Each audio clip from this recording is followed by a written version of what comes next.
O Senhor esteja convosco, Ele está no meio de nós. Proclamação do Evangelho de Jesus Cristo, segundo Mateus. Glória a vós, Senhor. Naquele tempo, vendo uma multidão ao seu redor, Jesus mandou passar para outra margem do lago. Então, um mestre da lei aproximou-se e disse: Mestre, eu te seguirei aonde quer que tu vás.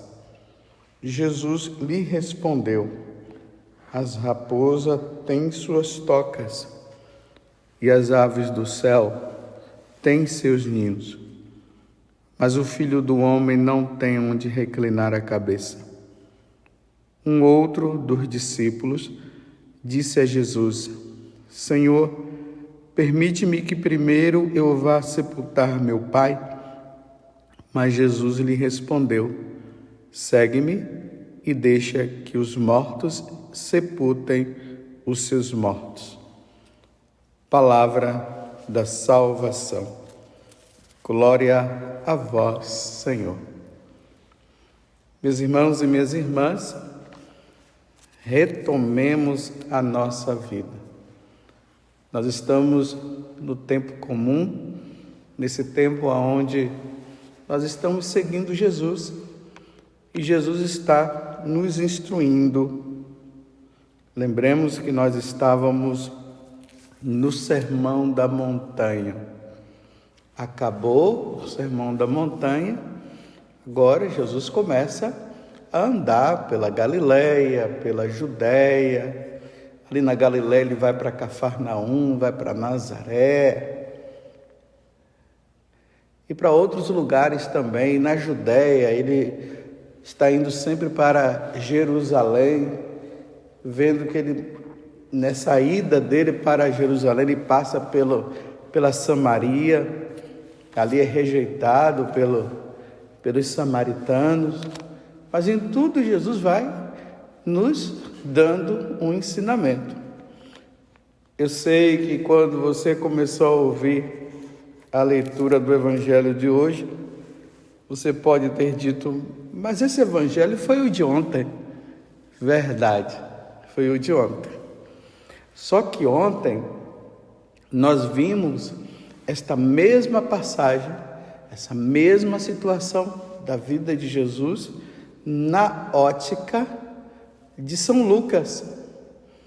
Agora nós vamos ver pela ótica de São Mateus. Hoje de manhã, ao meditar essa passagem, eu dizia para mim mesmo: é a mesma passagem, mas Deus sempre nos fala. Isso é importante. A palavra de Deus é inesgotável. Se você pegar os santos evangelhos, qualquer passagem das Sagradas Escrituras, se você lê-la todos os dias e meditá-las bem, você vai ver que Deus vai sempre nos orientar em alguma coisa. E se Ele nos repetir, não tem problema, é palavra de Deus. Então nos deparamos agora no Evangelho de São Mateus, com esses casos de vocações. Lá no Evangelho de São Lucas, são 3 pessoas. Notem que Marcos, ele pega apenas 2 pessoas. E aqui é preciso notar uma coisa. Aqui fala de um mestre da lei e um discípulo. No Evangelho de São Lucas, não se diz quem era, não se especificava, apenas dizia uma pessoa. Aqui não. Primeiramente, um mestre, depois, o discípulo. E nada como os santos padres para nos ensinar. São Jerônimo, São João Crisóstomo, Santo Agostinho, eles nos ensinam muito. E o que eu vou falar aqui também está baseado naquilo que eles nos ensinaram, porque muitas vezes nós precisamos beber das fontes da igreja, dos santos padres, do catecismo da igreja, da doutrina da igreja, do depósito da fé, para que nós possamos entender melhor o que Deus nos fala, o magistério da igreja que nos ensina. Então vejam, primeiramente nós nos deparamos com um mestre da lei, ou um doutor da lei. Ele se aproxima e ele fala para Jesus o seguinte: mestre, eu te seguirei aonde quer que tu vás. Veja o que é que ele diz, esse mestre da lei. Ele diz mestre, ele se dirige para Jesus como mestre. Ele não se dirige para Jesus dizendo que Jesus é o Senhor, reconhecendo a divindade de Jesus. Ele se aproxima dizendo mestre. Mestre, se tinha vários, muitos mestres, até ele, o mestre da lei, um doutor da lei. Então ele estava comparando Jesus a qualquer pessoa. Então, a resposta de Jesus para o mestre da lei é essa: as raposas têm suas tocas e as aves dos céus têm seus ninhos, mas o Filho do Homem não tem onde reclinar a cabeça. Mas por que Jesus já dá essa resposta? Jesus joga um balde, um tonel, um tanque de água nele. Por quê? O mestre, ou os mestres da lei, eles faziam as coisas por orgulho, para adquirir riquezas, para o seu bem-estar. Eles não tinham uma vocação por amor, de dedicação, de entrega. Ele fazia tudo para obter lucro. Então ele, vendo Jesus, que multiplicou os pães, fazendo tantos milagres, ele disse: se eu seguir esse homem, eu terei fonte de renda. Estou entendendo o que é que estava por trás do seguimento deste homem?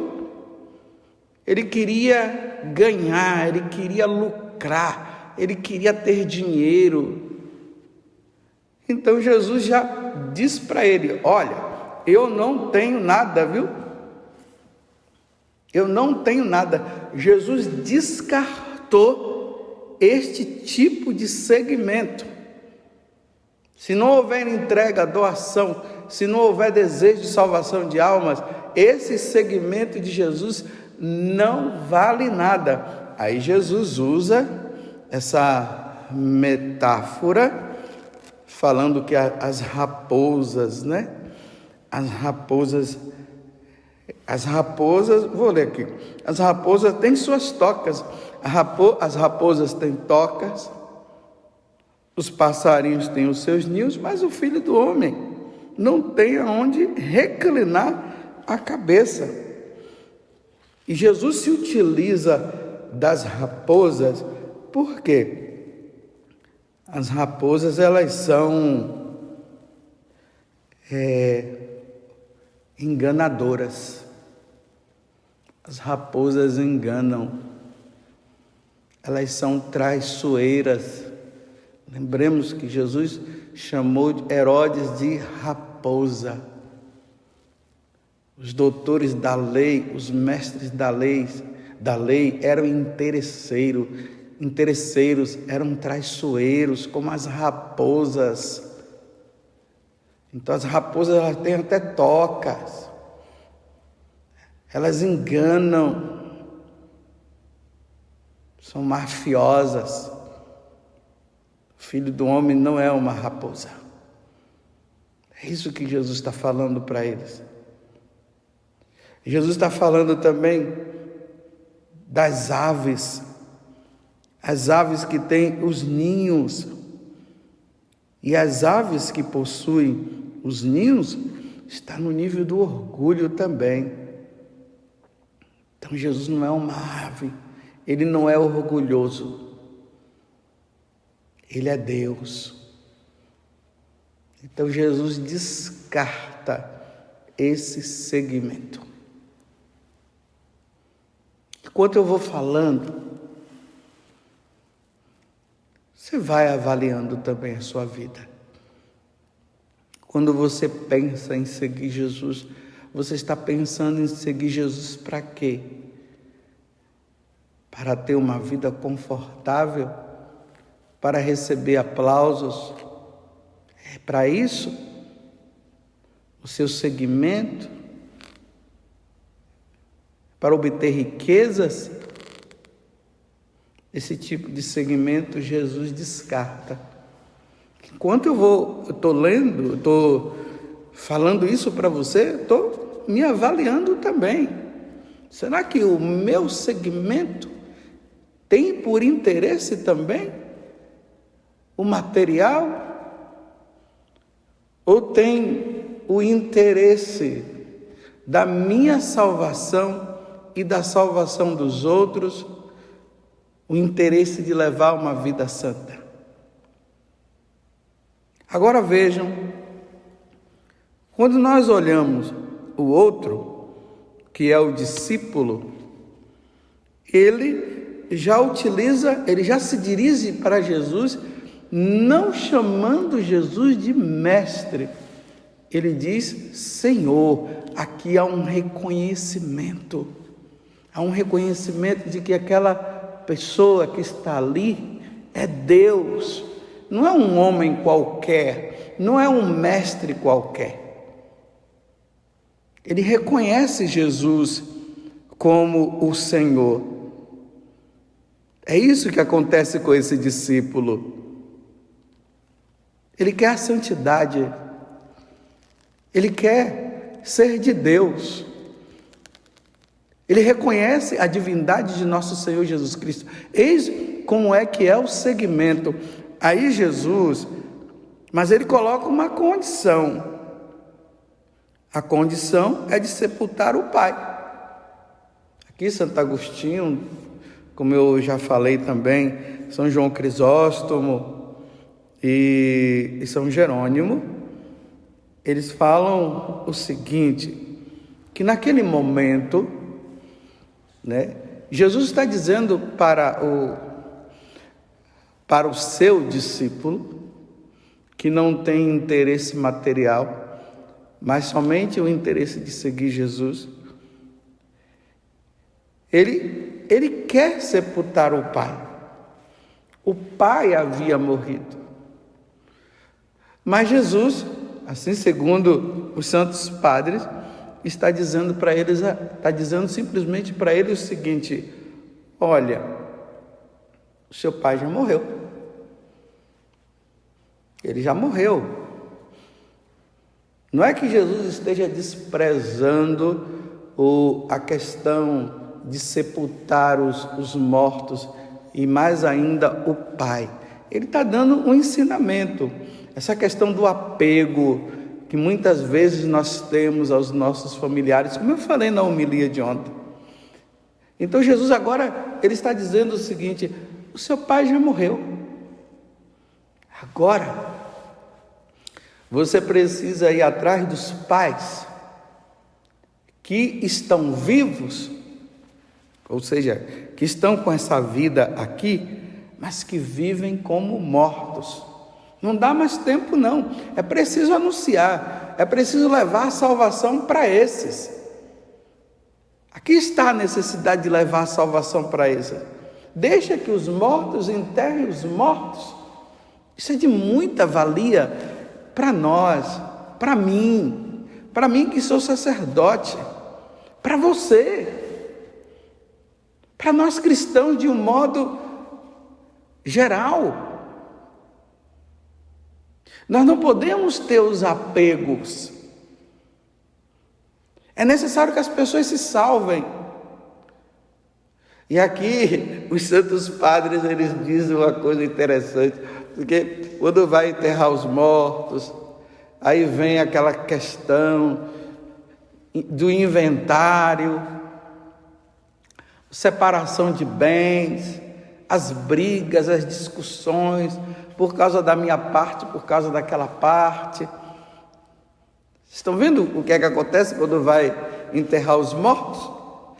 Jesus está evitando tudo isso, está dizendo para ele, não, isso não, agora é hora de você ir, desapegue-se das coisas, o seu pai já foi, já não tem mais o que fazer por ele, então agora segue-me, vai em frente, segue-me e deixa que os mortos sepultem os seus mortos. Isso aqui é bom para uma avaliação nossa.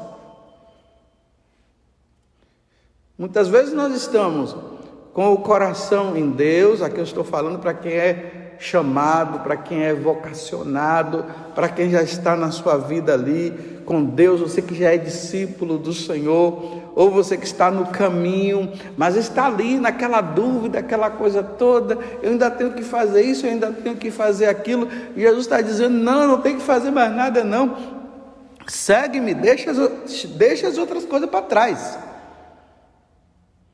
Siga-me. Tem muitas pessoas para se salvar.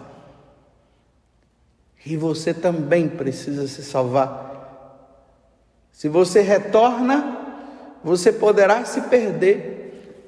Quantas pessoas que depois de estar no caminho, voltaram e não voltaram mais?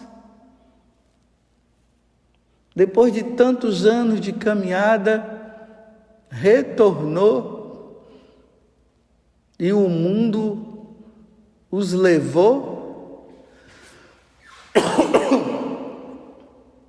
e a pessoa não teve mais força de retornar.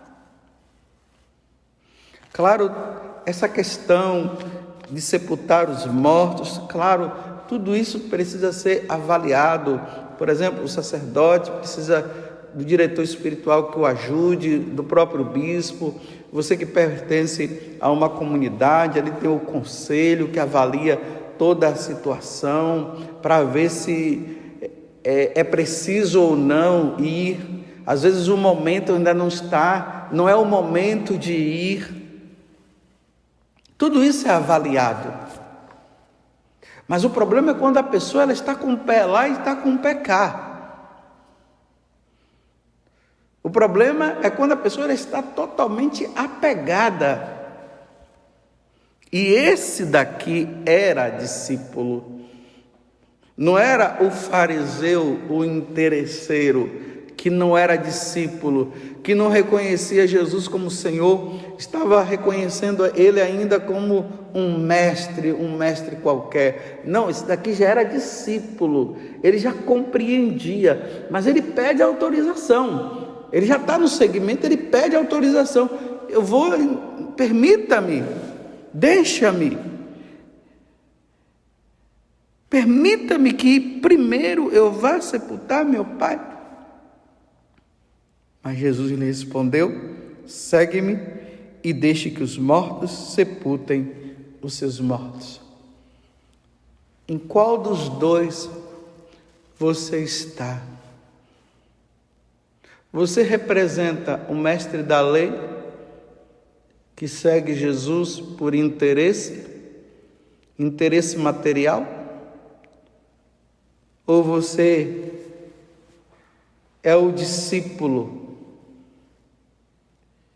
e que reconhece Jesus como Deus e que não tem outros deuses e outras seguranças a não ser o próprio Senhor e que o busca no desejo de salvar-se, e se é discípulo, o interesse de salvar as almas, ou entrou naquele caminho dos mestres da lei, que querem apenas o interesse, que é a riqueza, a corrupção.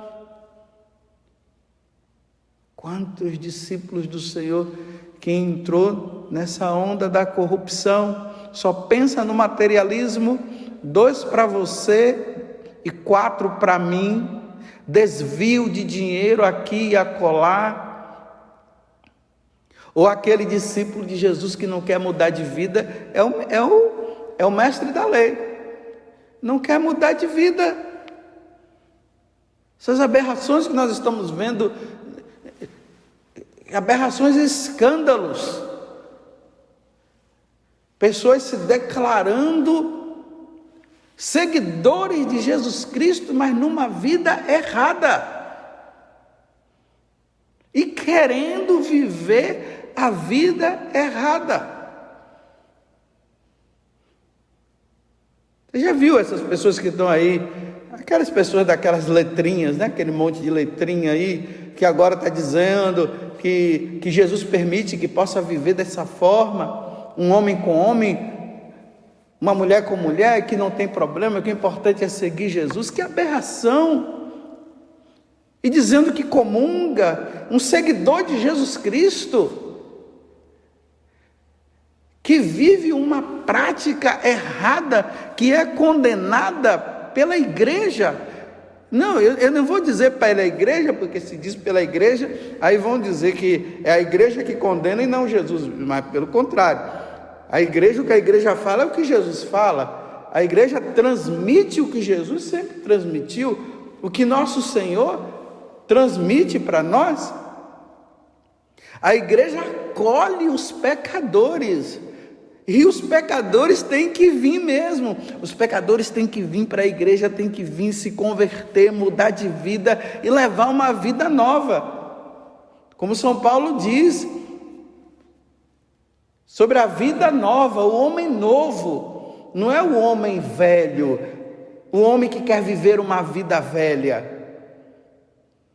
Então, se Jesus deixa bem claro lá no Evangelho, se Deus deixa bem claro isso para nós, Levítico 18, 22, um homem não pode deitar com outro homem, uma mulher não pode deitar com outra mulher. Aí no capítulo 9 da carta aos Coríntios fala também que quem pratica essas coisas não herdará o reino dos céus. Está claro. Dá uma lida lá no capítulo 1 da carta aos Romanos. São Paulo falando que Deus até deixou, porque se os homens não quiseram segui-lo, então Deus até deixou. Não é que Deus deixou, é que se os homens quiseram, aí Deus dá a liberdade. E aí começaram a praticar, está na primeira carta, está no livro, na carta aos Romanos, no capítulo 1, pode ler lá. Abandonaram a Deus, não reconheceram a Deus, trocaram Deus pelas criaturas, está lá na carta aos Romanos, no capítulo 1. E aí começaram a praticar, tiveram uma prática contra a natureza. E ali São Paulo deixa bem claro, uma prática contra a natureza, homens com homens e mulheres com mulheres. Isso aqui já é um pulo para começar também a partir para o lado dos animais. E ali deixa bem claro, então já que os homens quiseram, Deus deixou que eles fizessem, porque Deus não queria, mas Deus dá a liberdade. Então eles receberam a paga no próprio corpo por causa disso.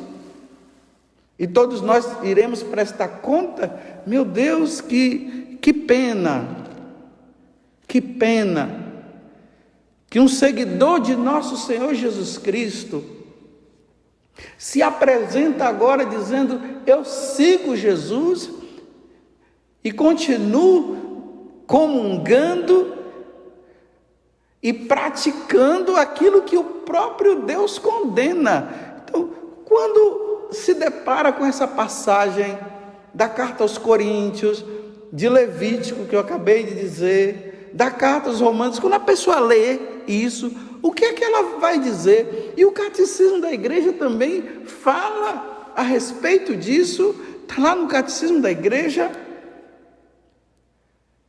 Então ela dá um nó na cabeça dela, ela se engana e começa a dizer assim: não, Deus não está levando em conta isso.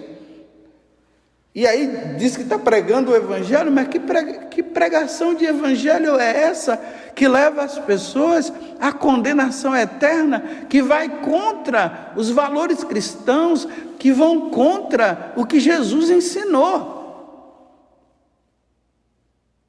E aí isso causa um escândalo.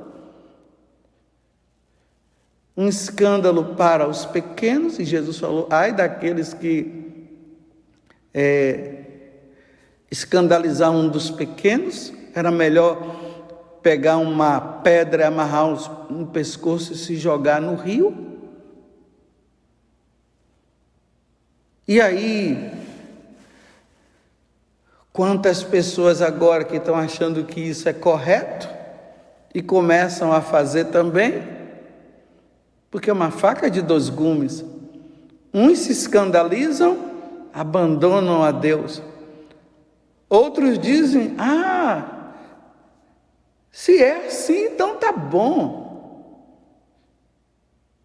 Meus irmãos, isso não é seguimento de Jesus, é o seguimento do mestre da lei, é o seguimento do interesse. O discípulo de Jesus é aquele que se converte, que muda de vida. Ali no Evangelho de São Mateus, no capítulo 9, nós vemos a conversão de Mateus. Era um cobrador de impostos, era um ladrão. E aí Jesus fala: segue-me. Ele deixou tudo. E na hora que ele deixou tudo, ele fez uma festa e convidou todos aqueles que estavam naquela vida errada para irem estar com Jesus, para mudarem de vida também. Eles não foram para continuar naquela vida. Eles não foram, e estando ali com Jesus, estavam dizendo: então agora eu sou seguidor de Jesus, mas eu continuo roubando. Eu sou seguidor de Jesus, mas eu continuo matando.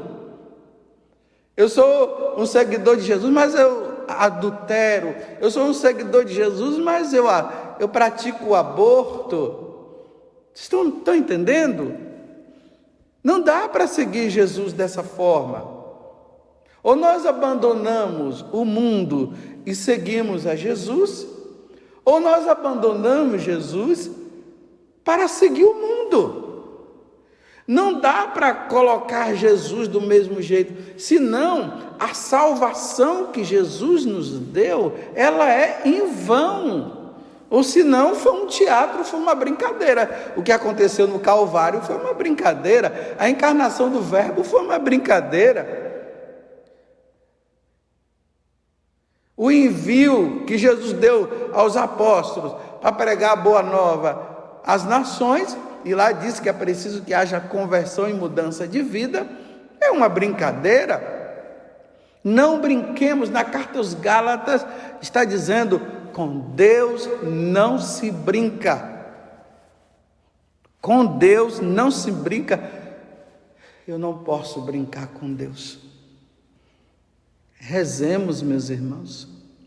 Rezemos por aqueles que estão seguindo Jesus, mas estão seguindo Jesus numa vida errada. Não estão nem lutando, estão dizendo que é possível seguir Jesus numa vida errada. Não é possível. Rezemos. Aqui eu não estou condenando ninguém, não, porque quem condena é Deus. Mas precisamos nos ajoelhar, precisamos fazer penitência, porque à medida que o tempo está passando, os homens estão brincando com Deus, e com Deus não se brinca. Mas eu termino dizendo: mas que coisa bonita, aquele rapaz que se dirigiu a mim,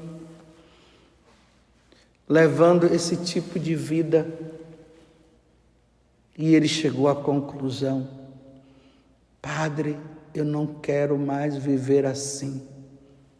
Eu quero viver uma vida santa. Dentro de mim existem esses desejos da carne que me impelem. E eu entrei nesta vida, mas isso não me fez bem. Eu não quero mais isso. Já larguei, Padre, essa vida. Eu só precisava me confessar. Eu preciso agora me confessar. Eu já falei com a pessoa que eu estava vivendo, que ela precisa também buscar a Deus. Eu não quero mais saber, que eu não queria mais viver esse tipo de vida e queria a salvação para ele também. Que coisa linda! Eu já disse aqui, a igreja no futuro irá canonizar aqueles homens e mulheres que viviam essa vida errada, mas que deixaram. No céu haverá homens e mulheres que praticaram isso e abandonaram e levaram uma vida de castidade e agora são santos e atingiram o grau de santidade porque lutaram contra o pecado, lutaram contra os desejos carnais, como eu estou lutando contra os desejos. Eu também estou lutando, eu preciso lutar. Agora dizer que eu vou ganhar o céu na sem vergonhice, não vou ganhar o céu na sem vergonhice. Eu também estou lutando com os desejos da carne. Se no passado teve um Santo Agostinho que levou uma vida errada, uma vida desregrada, e aí ele se converteu. Se no passado teve uma santa egipciana, Santa Margarida egipciana, ou Santa Maria egipciana, depois vocês pesquisam aí, porque agora eu não estou me recordando direito, que levava uma vida desregrada e se converteu e levou uma vida santa. Na igreja há de ter homens e mulheres com esses desejos, mas que lutaram pela castidade, lutaram para viver a castidade, não se deixaram levar pelos impulsos e morreram santamente. E foram santos e estão no céu, estarão no céu. Mas entrar no céu praticando isso não entra, meus irmãos. Quem pratica vai para o inferno, porque aqueles que praticam esse tipo de coisa, de São Paulo na primeira carta aos Coríntios, no capítulo 9, do versículo 6 em diante, não herdarão o reino dos céus. Rezemos por aqueles que estão achando que é possível seguir Jesus numa vida carnal. Não se ganha o céu numa vida carnal. Louvado seja nosso Senhor Jesus Cristo, para sempre seja louvado, e a nossa Mãe Maria Santíssima.